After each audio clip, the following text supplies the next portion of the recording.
Hello, everybody. Thank you for joining us again. Another episode. This one's pretty packed. There's just been a lot going on and a lot to cover. We've been out running like crazy, helping organizations wrap their heads around this new standard. Hope you guys have been enjoying the... Mostly beating our heads on the new standard. Yeah, well, there's that. Hope you guys have been enjoying our interview episodes with Roger Ritterbeck. If you've missed those, they're really good. Roger is the head of the aerospace division for Bureau Veritas. And if there's a guy who's got his thumb on the pulse of what the auditors are going to be looking for, It would be me. it would be Roger. Definitely check out those. We've got plenty more of those segments coming up too, so look forward to those. But yeah, there's a lot of new things that are out there right now. That's right. And the more you work with it, the more you realize just how much really is changing. Yes. You recently completed the auditor training and testing that you have, that all aerospace auditors have to pass, didn't you? Oh, my goodness. Yes, I did. And I had to lay down with a cold cloth in my head after Yeah. that experience. It was intense. It always amazes me what the industry how they work so hard to train the auditors, but not the supply base. I just find that fascinating. I'm sure you guys find it pretty fascinating yourselves, but which is one of the reasons last time we did a series of emails helping organizations go from B to C, but this time we're doing obviously videos, but that's what it's meant to be able to close that gap so that you get the same kind of help too.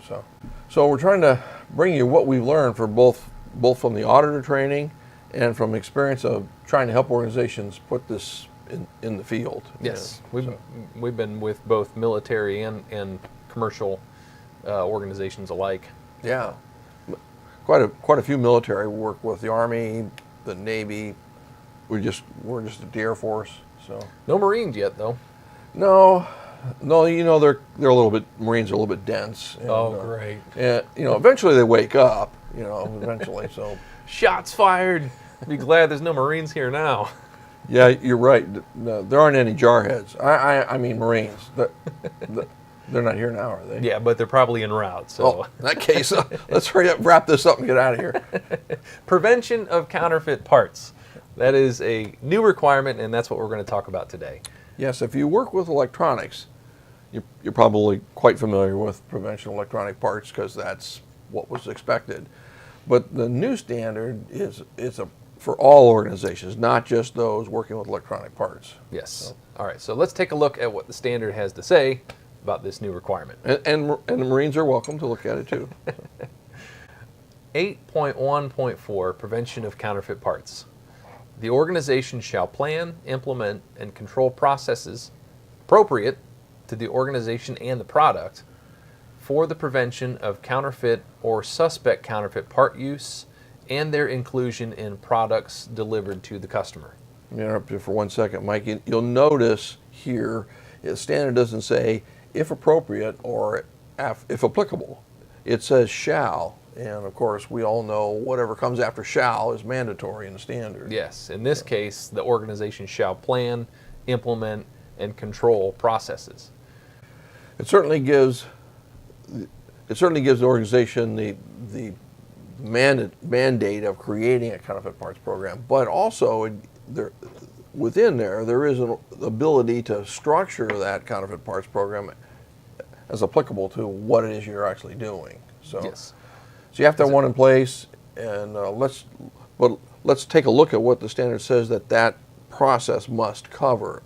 Okay. It says, note, counterfeit part prevention processes should consider training of appropriate persons in the awareness and prevention of counterfeit parts, application of a parts obsolescence monitoring program, controls for acquiring externally provided product from original or authorized manufacturers, authorized distributors, or other approved sources, requirements for assuring traceability of parts and components to their original or authorized manufacturers, verification and test methodologies to detect counterfeit parts, monitoring of counterfeit parts reporting from external sources, quarantine and reporting of suspect or detected counterfeit parts.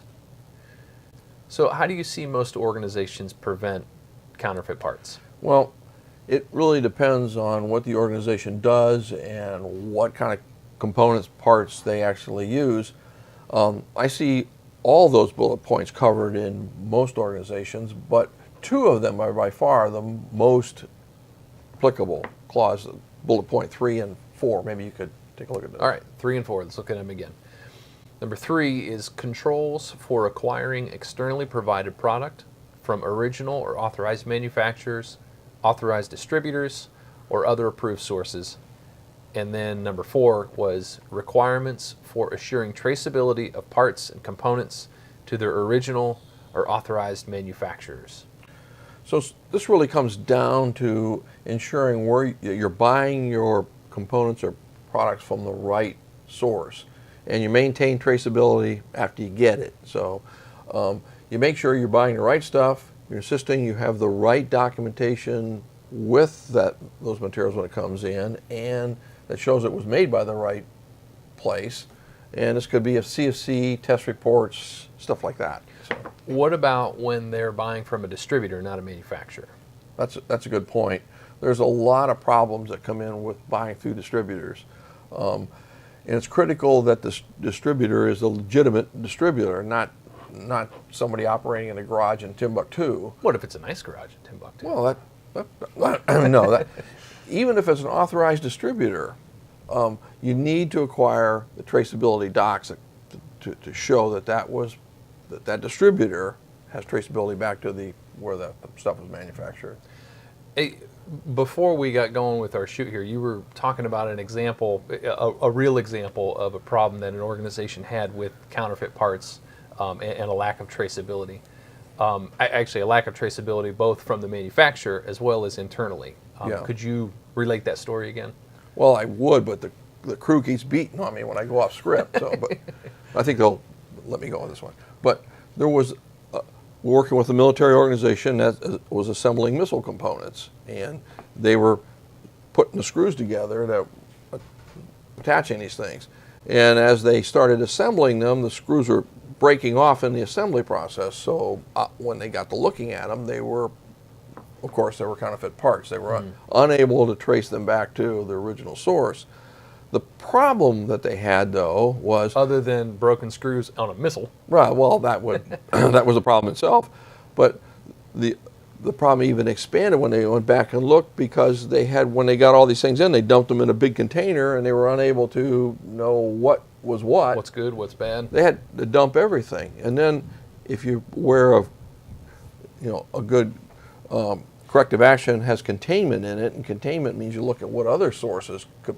It turns out that they had to pretty well flush most of their material control center because they were unable to identify what was being that they had. They had no traceability, and exactly gets deep pretty quick when you can't do that. Yeah. One of the resources many organizations use to support their counterfeit parts prevention program is GUIDEP. Mm-hmm. Can you tell us a little bit about GUIDEP, including what that stands for?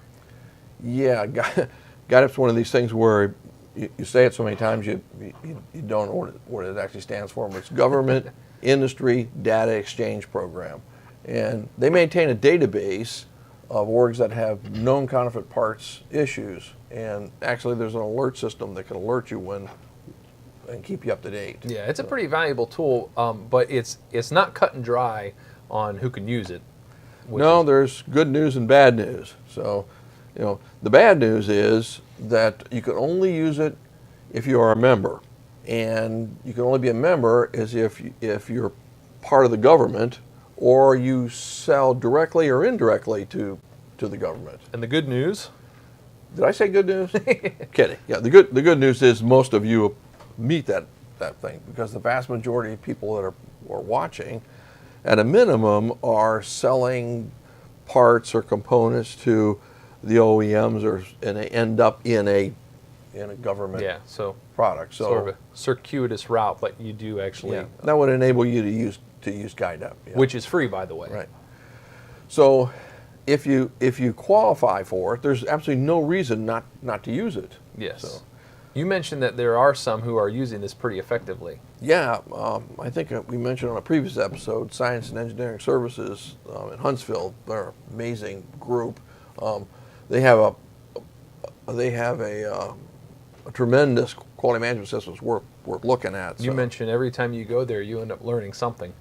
Don't say that. I mean, they might figure this out and make me pay them to go there.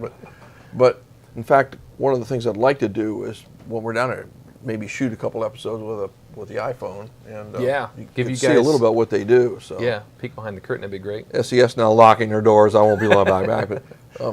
But they built the GuideUp into the supply chain management system.